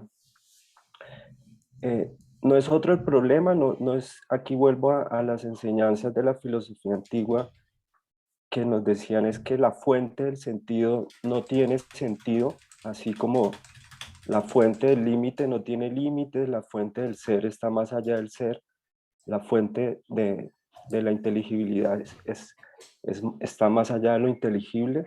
No hay aquí más bien como un giro aciago del pensamiento. Gracias. Bien, oye Juan, muchísimas gracias por tan buenas preguntas. Voy a empezar por la tercera, segunda y primera. Em, para responder ella, voy a permitirme citar simplemente una referencia de Marquardt. Acá voy a compartir el texto. Es una tesis que no puse, naturalmente en la presentación que hice, pues es una presentación, ¿no? Ahí está el texto de Marquardt. Es una tesis que Marquardt va a tratar casi de manera como muletilla, ¿no? Dice, el sentido, y esta frase es segura, es siempre el sinsentido que uno deja. Mi opinión, va a terminar de leer el párrafo, es que dentro del tema general de el sentido en el horizonte de la ciencia, un filósofo queda muy bien con esta, ustedes lo han notado enseguida, variante formulación de Wilhelm Busch, que dice, lo bueno, esta frase es segura, es siempre lo malo que uno deja. Una formulación que es Plotino al revés. No lo malo es carencia, privatio boni, sino que lo bueno es carencia, privatio mali, es la ausencia de lo malo. Esa era la idea de Schopenhauer. Busch es Schopenhauer en verso, lo cual no quiere decir que Schopenhauer sea prosaico. Bien, repito, y esta frase es segura, el sentido es siempre el sinsentido que uno deja. La lectura, la pregunta que tú haces es muy buena y en términos de la filosofía antigua, o sea, siempre lo inferior adquiere sentido por lo superior. San Agustín quizás es uno de los mejores ejemplos de ello. Marquardt no es que se esté metiendo en toda esta tradición de, digamos, una fundamentación metafísica. De hecho, si lo vamos viendo, Marquardt justamente, y parte como filósofo escéptico, evita el llegar al ejercicio de la fundamentación. Y eso hace que su filosofía pues no sea epistemología, sino que sea antropología o ética. Él la define como antropología. Entonces vamos a dejarlo en esos términos. Cuando nosotros hablamos del sentido en clave del sinsentido y del sinsentido justamente en clave del sentido, lo que evitamos justamente es llegar a una instancia demasiado alta de sentido o de sinsentido. ¿Sí? Justamente evitamos llegar a estas ideas que nos establezcan una identificación entre el ser y lo bueno, o entre el ser y el sentido, y la nada y el sinsentido, o la nada y lo malo. La tesis de Marquardt se construye justamente acá en términos de esta medianía, ¿sí? El sentido es siempre el sinsentido que uno deja. Y entonces, ¿qué significa definir el sentido en términos del sinsentido que uno deja? Pues lo que básicamente nos está diciendo es que aquello que nosotros estamos significando, o sea, aquello que nosotros le estamos dando un ejercicio de significación, en la tercera acepción, recordemos que hay tres, ¿no? Primero, el sentido como sensibilidad, dos, sentido como entendimiento, y tres, el concepto enfático de sentido que tiene que ver con la dicha, con la felicidad, con si vale la pena esta vida. Él está hablando de este sentido, de este concepto enfático del sentido. Y este concepto enfático del sentido hace referencia a esto. El sentido es siempre el sinsentido que uno deja. Es una expresión un poco rara y valdría la pena rumiarla un poco, así que voy a hacer, como digamos, la reconstrucción argumentativa muy rápida. Cuando nosotros, ejemplo, aprovechando el ejemplo que ponía Edwin, ¿sí? Cuando nosotros disponemos, digamos, de una postura que nos resulta sin sentido, ¿sí? Ejemplo, no sé, en su momento la teología resultó no significativa, ¿sí? Entonces, ello que carecía de sentido, que estaba por fuera de la teología, ¿sí? Como juzgar a Dios, nadie juzgaba a Dios, se vuelve justamente el sentido de la teodicea, ¿sí? Entonces, en la teodicea juzgamos a Dios, ¿sí? Porque, pues, ¿por qué Dios hizo este mundo malo y todo ese tipo de cosas, ¿no? Podríamos ponerlo en otros ejemplos, ¿sí? Pongamos ejemplos genéricos, ¿no? Feyerabend, epistemólogo, él dice en su teoría anarquista del conocimiento, dice que el anarquismo fracasa como epistemología. perdón, el anarquismo fracasa como teoría política, pero tiene éxito como filosofía de la ciencia, ¿sí? Más o menos va a decir lo mismo Marquardt, el escepticismo fracasa como epistemología, pero va a tener sentido justamente en el contexto de de una antropología. Y nosotros podríamos darnos cuenta de que haciendo estos tránsitos podemos hacer de aquello que no tiene sentido, empieza a tener sentido. O sea, podemos leer el sentido como el sinsentido que uno deja. Eso es lo que Marquardt ha caracterizado y ha dicho en muchos términos, lo ha definido, el escepticismo como, de hecho no, yo lo había puesto, voy a compartir el texto para ser literal en la expresión. Denme un segundito, se me fue el archivo en Word, no puedo compartir Word, no sé por qué. Bueno, no sé, perdón, acá está. Marquardt lo va a definir en los siguientes términos. Marquardt va a decir que el escepticismo es la sensibilidad para lo usual y la inevitabilidad de lo habitual.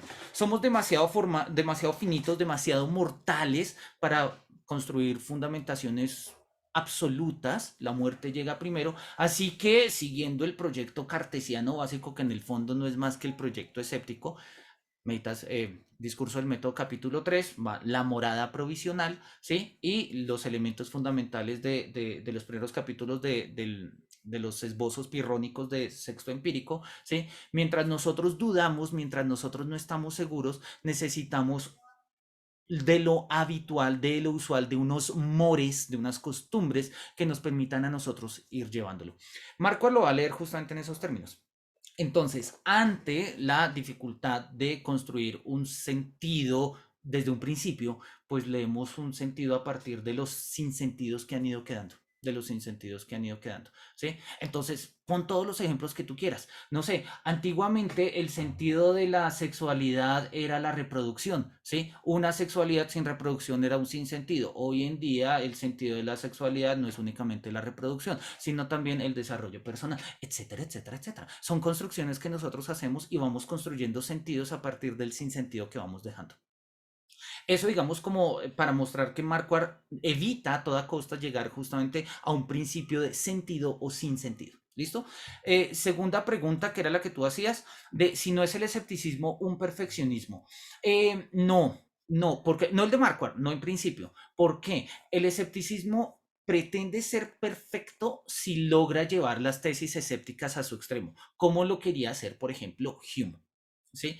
Es decir, un escepticismo epistémico donde pues básicamente la consecuencia última de una premisa escéptica es pues que no es posible el conocimiento o por lo menos no en términos de certeza, pues eso se logra en términos empíricos, del empirismo humeano en términos epistémicos. Un escepticismo llevado a una perspectiva antropológica, llevado a una perspectiva ética, ¿sí? No se entiende como perfeccionismo porque no establece un ideal de vida. ¿Sí? No establece acá un ideal de vida. De hecho, y justamente con ello terminábamos el texto, ¿no? Mostrábamos cómo ¿sí? La dietética del sentido no es ninguna teoría material de la felicidad. No es de el perfecto escéptico, la perfecta dieta del sentido. La perfecta dieta del sentido no existe, ¿sí? La dieta del sentido consiste básicamente en una especie de sabiduría del mundo, ¿sí? Que nos permite llevar una vida con coraje para la imperfección, ¿sí? Y pues por eso lo ponía en esos términos. Quizás sea uno de los aprendizajes más difíciles que podamos aprender de la filosofía para el arte de vivir, ¿sí?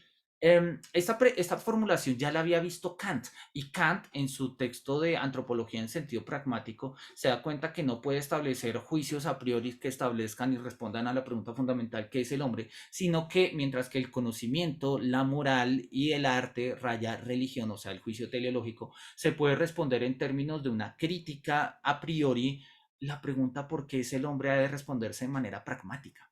Y eso es un gran interrogante que Kant se formula y él dice, pues por ahora es lo que hay y de una u otra forma es lo que nosotros podemos ofrecer.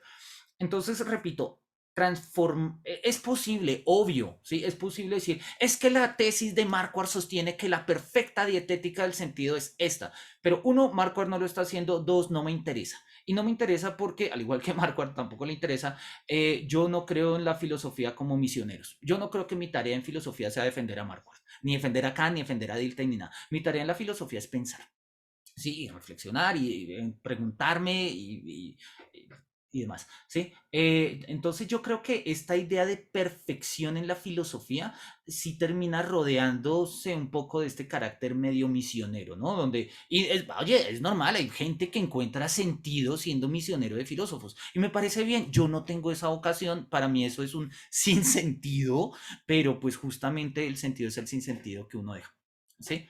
Entonces lo miramos ahí. Y la primera pregunta, que era la que llama más, digamos, la que me llama la atención justamente porque pues Marquardt lo está pensando en estos términos, es de si la filosofía sin absolutos es filosofía. Cuando Marquardt habla, de hecho él lo dice en el prólogo del libro que hemos estado tratando, ¿sí? Que es Apología de lo Contingente, dice, tradicionalmente lo contingente se entiende en oposición a necesario. ¿Sí? Metafísicamente es la formulación. Y tradicionalmente la filosofía ha versado sobre lo necesario. Lo contingente siempre ha quedado al margen de la filosofía. Pero justamente por lo mismo, porque el sentido es el sinsentido que uno deja, ¿sí? Muchas de las cosas que se han dejado de lado al dejar de lado lo contingente tienen que ver con un aspecto y una dimensión profundamente humana que han quedado de lado por estar pensando en principios. ¿Quiere decir que la filosofía tenga que renunciar a los absolutos? No. ¿Quiere decir que tengamos que conseguir absolutos? Tampoco, es que no podemos. Pero volvemos justamente a la formulación de Marquardt. Hay preguntas que sería inhumano no hacerse, pero que sería sobrehumano responder. O dicho en términos de Kant, crítica de la razón pura, prólogo A, la razón humana se ve bajo tan singular destino de hacerse preguntas que no puede responder, pero que a la vez no puede evitar. Yo considero que Dilthey lo dice de una manera más bonita, no tan poética, me refiero más bonita en términos de belleza filosófica. Dice, todo filósofo que está en el marco de la conciencia histórica es consciente de la relatividad de su filosofía. No obstante, si el filósofo dice, como mi filosofía es relativa, no voy a hacer nada, dice, se comporta de una manera banal ante la filosofía, porque no está cumpliendo con su función. La filosofía consiste justamente en hacernos preguntas. Ninguna respuesta agota la pregunta, pero las preguntas tienen que ser respondidas. Necesitamos responderlas, ¿sí? Entonces, una filosofía sin absolutos es filosofía. Volvemos a la idea de Hegel a propósito de, oye, si una cereza es más fruta que una manzana, o si una manzana es más fruta que una pera, son frutas, ¿sí? Y Hegel lo dirá en esos términos, son filosofías. Me permito leer esto y ya te doy la palabra, Miguel. Me permito leer el texto completo de Hegel y con ello termino. Cuando se contemplan las muchas y diversas filosofías, hay que distinguir lo universal y lo particular de acuerdo a su propia determinación. Lo universal, tomado formalmente y colocado junto a lo particular, se hace el mismo particular. Tal colocación, cuando se trata de objetos de la vida común, aparece enseguida como inadecuada y disparatada. ¿Cómo sería el caso del que pidiese fruta y rechazara cerezas, peras, uvas, etc.? Por ser cerezas, peras o uvas, y no ser fruta. Respecto de la filosofía, sin embargo, se permite justificar el desprecio hacia ella en el hecho de que hay filosofías tan diversas y porque cada una solo es una filosofía, pero ninguna la filosofía, como si las cerezas no fueran también frutas. Sucede igualmente que junto a una filosofía cuyo principio es lo universal, se coloca otra cuyo principio es algo particular. Es más, se la coloca incluso junto a doctrinas que aseguran que no se da ninguna filosofía, considerando de esta manera que ambas son solo diversos modos de ver filosóficos. Algo así como si luz y tinieblas fueran simplemente designadas como dos especies diversas de luz. ¿Cuál es la tesis de Hegel? Que es una tesis muy común en el siglo XIX, incluso el mismo Dilthey la va a repetir en La esencia de la filosofía. ¿Existe filosofía o existen filosofías? Y lo que van a responder Dilthey y Hegel es, no, existe la filosofía en las filosofías. Entonces, decir, ¿existe una filosofía sin absolutos? Existe, quizás no es la que nos gusta, pero las hay. ¿Y existe la filosofía con absolutos? Sí, las hay. Ahora, ¿cuál es cierta? ¿La filosofía sin absolutos o la filosofía con absolutos? Me estás diciendo que una es más filosofía que otra. ¿Bajo qué criterio absoluto de filosofía vamos a decir que una es más filosofía que otra? ¿Bajo qué criterio absoluto vamos a decir que una cereza es más fruta que una pera? Entonces, ahí viene el punto. ¿Qué es lo que nos está diciendo Marquardt? Una filosofía de absolutos no nos permite pensar un sentido en términos humanos. ¿Las necesitamos? Sí, las necesitamos. Y en virtud de esos principios, de esas filosofías de absolutos, hacemos cosas maravillosas como hacemos epistemología, hacemos lógica, hacemos metafísica y otra cantidad de cosas, ¿sí? Pero necesitamos también unos espacios filosóficos para pensarnos humanamente. Entonces, no sé si con ello respondo un poco a tus preguntas, Juan. Qué pena, me alargué un poquito, pero me emocioné. Sí, sí, gracias. Listo. Una pregunta, ¿el texto que expusiste lo compartes o no? Sí, sí, si quieren, no sé si lo puedo compartir de una vez por acá. Sí, claro, ya miramos a ver si lo podemos compartir y lo comparto una vez. Si no, se lo mando a Einar y Einar lo reenvía.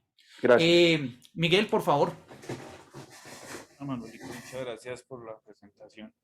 Hay varios elementos por tratar, pero después un tinto, o solamente uno.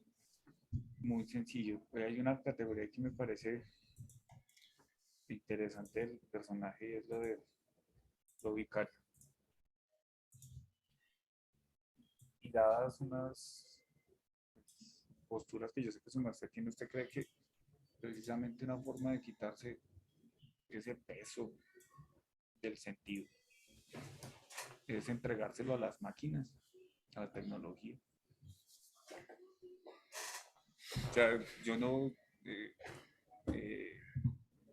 estoy pensando en como todo el asunto como el Rey Lear, ¿no? El bufón y el megalomaníaco. Usted como humano no puede con esa vaina. Entonces sea más modesto. También como un medio, es un régimen del sentido sería pues una filosofía de la vida, me parecería, por ejemplo, ¿no?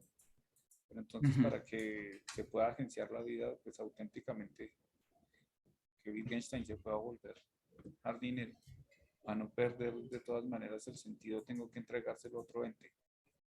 Hoy día, ¿usted cree que la tecnología? O sea, fíjese que cuando el ser humano se siente abrumado por el sentido, como se califica desde esas posturas, pues se le entrega vicariamente a Tinder. Me abruma el amor. Esa vaina, pues es eso, es un contrafáctico muy jodido. Entonces, meto en Tinder, me gustan las altas y las chaparritas. Y el computador agencia por usted el sentido. Y usted se quita la responsabilidad, pero fíjese que de todas maneras es el mismo dilema que queda después de Kant. ¿Sí? Es decir, ¿realmente debo abandonar esas razones supererrogatorias? O más bien eso es lo que me hace humano. Porque si la cosa está puesta, es decir, yo puedo entregárselo a la máquina. Fíjese que en política está pasando, ¿sí?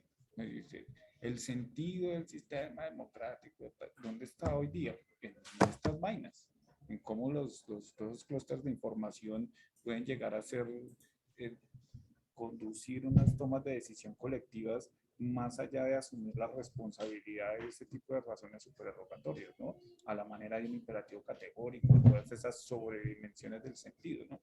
Y entonces, no sé si estoy muy confundido, pero a veces yo vería que de pronto para este señor Marquardt, usted me corrige, pues eso, como que habría que tener como unos sentidos locales, unas gramáticas locales medio escépticas donde yo pues andamio vicariamente mis grandes ideales, ¿no? Entonces, belleza o lo que sea, y entonces abro Instagram, Tinder y hablo el TikTok. Es una forma vicaria de vivir localmente un régimen del sentido. O sea, yo no tengo que preocuparme por el sentido, ¿no? Yo pongo una pelada que baila pendejadas y hago lo que hace ella. O sea, ni siquiera hablo yo, pongo un sonido en off y empiezo a decir las pendejadas que dice otro.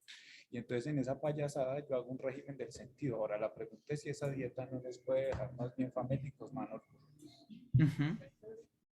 Entonces esa es como mi preocupación, pero después eso se extiende. Buenísimo, no, buenísimo, Miguel. Sí, la pregunta es buena y me gusta, ¿no? O sea, todo, el riesgo de toda dieta es que lo deja uno famélico. Completamente de acuerdo, completamente de acuerdo.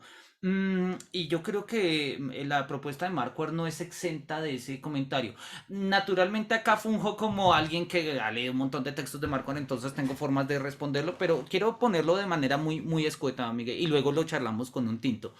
Em, Marquardt en este sentido es heredero de Galen. Galen es otro filósofo muy conocido en antropología filosófica porque pues escribió un texto de antropología filosófica. Galen considera al ser humano como un ser de descargas. El ser humano se carga y se descarga, se carga y se descarga. Se carga de la religión para darle un sentido a la vida y cuando la religión se vuelve demasiado pesada, se descarga de la religión mediante la ciencia, ¿sí? Pero cuando la ciencia no sabe qué hacer con los muertos, se vuelve a cargar con los rituales religiosos para tratar de hacer qué hacemos con los muertos. Pero cuando se vuelven muy pesados, entonces, y hacemos justamente ese proceso constantemente, constantemente. Ese proceso Marquardt lo va a ver en términos compensatorios. Considera que ese acto de cargarse y descargarse constantemente constituye un acto de compensación. De hecho, la palabra nos apareció un par de veces por ahí y pues él tiene un texto entero que se llama Filosofía de la compensación. De hecho, y acá me voy a permitir simplemente compartir la pantalla para mostrar un par de cositas. Marquardt, de hecho, mira, hay un texto justamente que se llama así, Descargos, motivos teodiceicos en la filosofía moderna. Es una lectura de la filosofía moderna en términos de descarga, justa y precisamente, pero me llama más la atención la formulación que queda puesta en su texto Competencia para compensar la incompetencia, sobre competencia e incompetencia de la filosofía. Marquardt lo dijo hace un rato, lo leíamos, decíamos, el hombre en primera instancia es un bueno para nada, que en segunda instancia es un buen compensador, ¿sí? Es decir, inicialmente, cuando nos vemos ante la pregunta por el sentido o por el ansia amorosa o por mis necesidades sociales o por laborales o etcétera, pues somos completamente incompetentes, pero somos capaces de compensar esa incompetencia. Somos capaces de compensar esa incompetencia. Y la formulación de Marquardt tiene que ver justamente con cómo hacemos para compensar esta incompetencia. Marquardt lo va a decir en muchos términos. Acá está el texto, pues, lo pongo simplemente para que veamos el título largo. Competencia para compensar la incompetencia sobre competencia e incompetencia de la filosofía. En este sistema de balanzas de compensaciones, uno podría pensar que el balance siempre va a ser cero. O sea, pues se compensa. Marquardt se va a dar cuenta que eso no es así. De hecho, lo va a decir en su texto Felicidad en la infelicidad, para una teoría de la felicidad indirecta. Dice, por último, existe lo incompensable.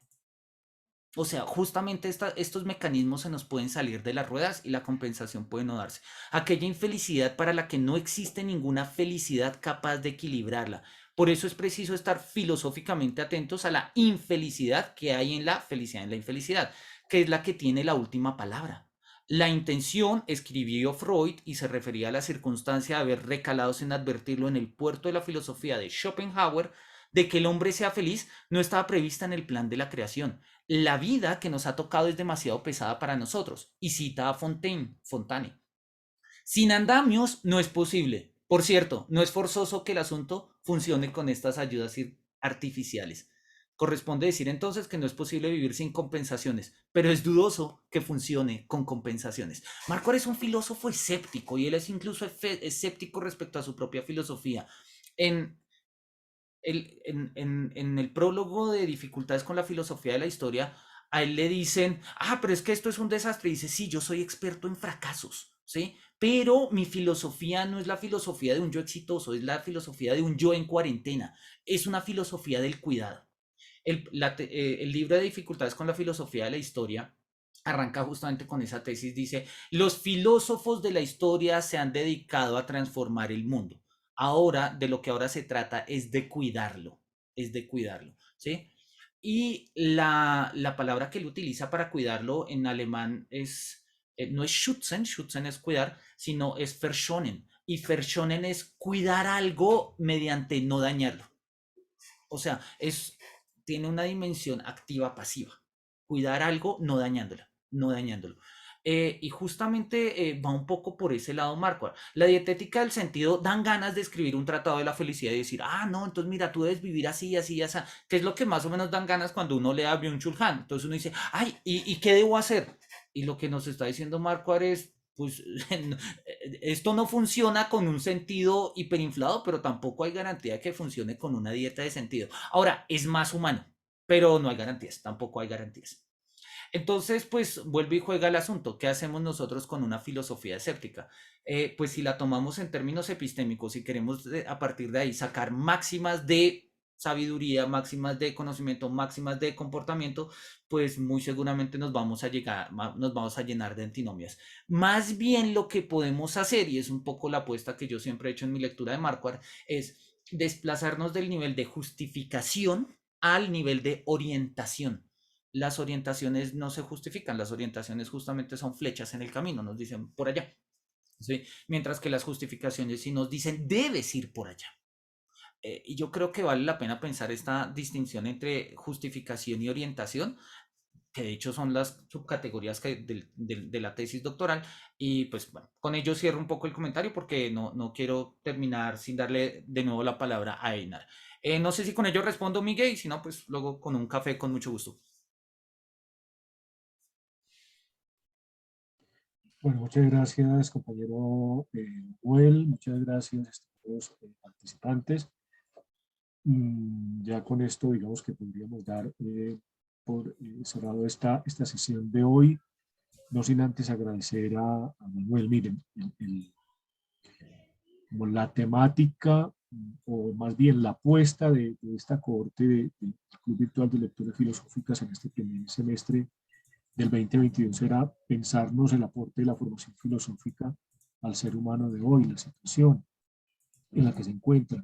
Creo que hemos cerrado con una muy buena intervención precisamente en torno a esa cuestión. Me gusta mucho el comentario que hacía Joana, Joana, porque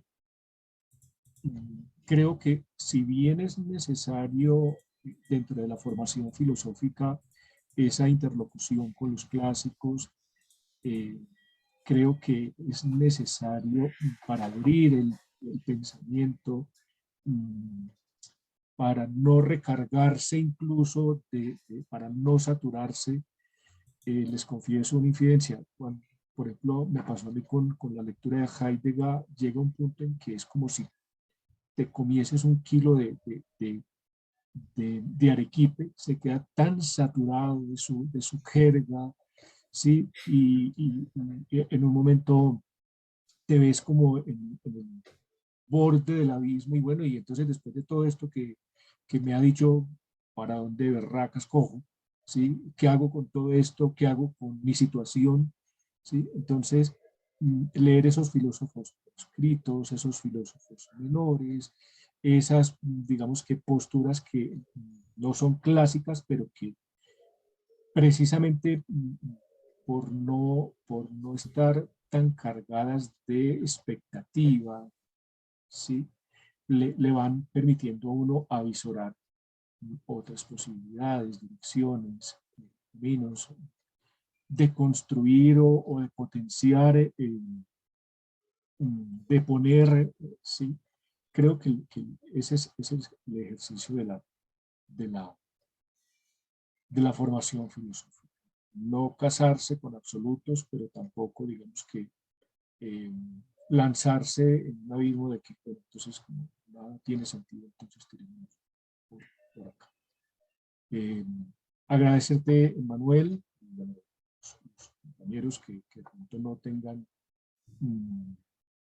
el correo de Manuelito con el texto que va a compartir, pues a través del correo mío también lo pueden, o Manuel se lo regala para las personas que quieren mantener un contacto con vos a partir de este. Entonces, pues nada. A partir de agosto les estaremos a través del correo del programa de filosofía, les estaremos compartiendo la propuesta para la siguiente corte del Club Virtual de Lecturas Filosóficas. Un fuerte abrazo y Una feliz tarde. Bueno, estamos próximos también a empezar las evaluaciones finales. Entonces, muchos éxitos. Un placer haber estado con ustedes. Muchas gracias, Einar. Y pues bueno, los mejores deseos y todos los saludos. Gracias. Un abrazo. Chao.